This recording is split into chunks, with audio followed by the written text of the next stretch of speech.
Di era digital, media sosial meningkatkan tekanan pada perusahaan untuk responsif terhadap pelanggan. Pola komunikasi dan interaksi pun mau tidak mau harus berubah, termasuk di bidang kehumasan atau bahasa kerennya PR di semua lembaga. Dulu, humas bertugas membuat clipping, protokoler, publikasi di media konvensional. Di era digital, tugas humas berkembang, yaitu memilih konten yang akan diinformasikan, kemudian memproduksinya, serta memilih medianya. Humas sekarang nggak lagi bicara soal menciptakan pesan, tapi juga memasarkannya. Karena itu, seorang PR atau humas zaman now harus adaptif dan fasih menggunakan media sosial yang sedang trending. Tapi gimana caranya?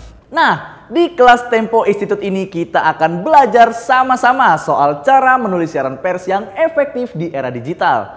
Ngomong-ngomong, biar lebih afdol, kita kenalan dulu. Saya Fikar dan saat ini saya berprofesi sebagai seorang jurnalis di Tempo.co. Sebagai jurnalis, tentu saya berulang kali mendapatkan siaran pers dari berbagai lembaga. Ada yang bagus, ada yang biasa aja. Ya, nggak berkesan kayak mantan gitu. Nah, makanya sekarang kita akan sama-sama belajar soal siaran pers yang baik agar tidak terjebak untuk membuat siaran pers yang gitu-gitu aja. Langkah awal untuk menghindari jebakan siaran pers yang gitu-gitu aja adalah mengenali audiens kita. Biar informasi yang kita sampaikan nggak percuma, kita harus tahu apa yang diinginkan oleh si audiens. Nah, ada 3 trik nih agar pesan kita bisa sampai dengan cepat dan tepat. Yang pertama adalah membangun kepercayaan dan reputasi melalui branding. Nah, sekarang coba kita tonton klip berikut ini.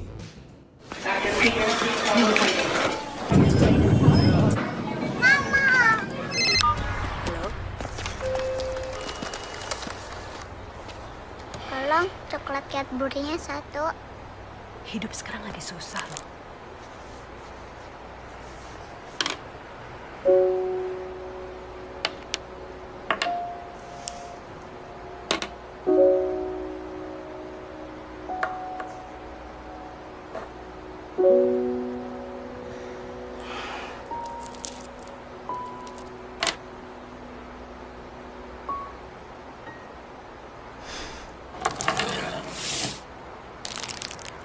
Tunggu, ini kembaliannya.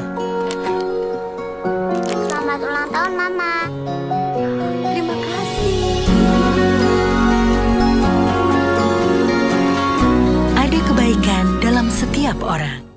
Nah, dari klip barusan kita bisa belajar. Berbicara soal produk coklat, kita nggak melulu harus bicara soal bagaimana rasa coklat tersebut. Tapi kita bisa berbicara soal filosofi hidup seperti diterapkan dalam iklan tersebut.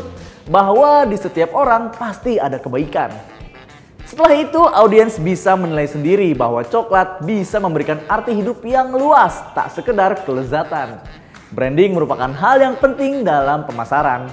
Trik yang kedua adalah menjadi produser dan publisher. Bersahabat dengan media sosial adalah hal yang tidak bisa ditawar lagi bagi humas di era digital. Pahami setiap media sosial dan audiensnya. Pasarkan informasi yang Anda miliki sesuai karakteristik media sosial tersebut. Klien humas nggak cuma jurnalis aja, tapi juga konsumen di media sosialnya.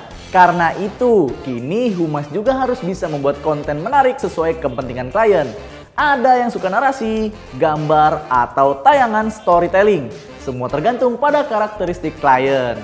Untuk mengenal klien, humas zaman now harus aktif di media sosial. Misalnya melalui fanpage, grup, WhatsApp grup, Twitter, Instagram, dan lain sebagainya. Fanpage Facebook misalnya sangat sering menjadi medium komunikasi soal merek. Di Facebook, kita juga bisa membuat konten edukasi, promosi, informasi event, atau membuka topik diskusi. Sementara di Instagram, kita bisa berbagi konten yang kuat visualnya. Contohnya kegiatan brand, foto produk, atau infografik atau video. Trik ketiga adalah memilih tren dan berkolaborasi. Tren bisa diintip di media sosial yang diikuti. Biasanya konsumen sering mengeluarkan pendapatnya di media sosial tersebut. Lalu perkuat riset di bidang media sosial agar betul-betul memahami perilaku media sosial sehingga mampu membangun strategi yang tepat. Menurut DEI Worldwide, 62% informasi produk melalui media sosial lebih bernilai ketimbang informasi dari iklan. Artinya, interaksi dan komunikasi di media sosial itu sangat penting dalam menyampaikan pesan. Nah, demikian pengantar kelas menulis siaran pers Tempo Institute. Banyak hal yang masih bisa kita bahas di bab-bab selanjutnya.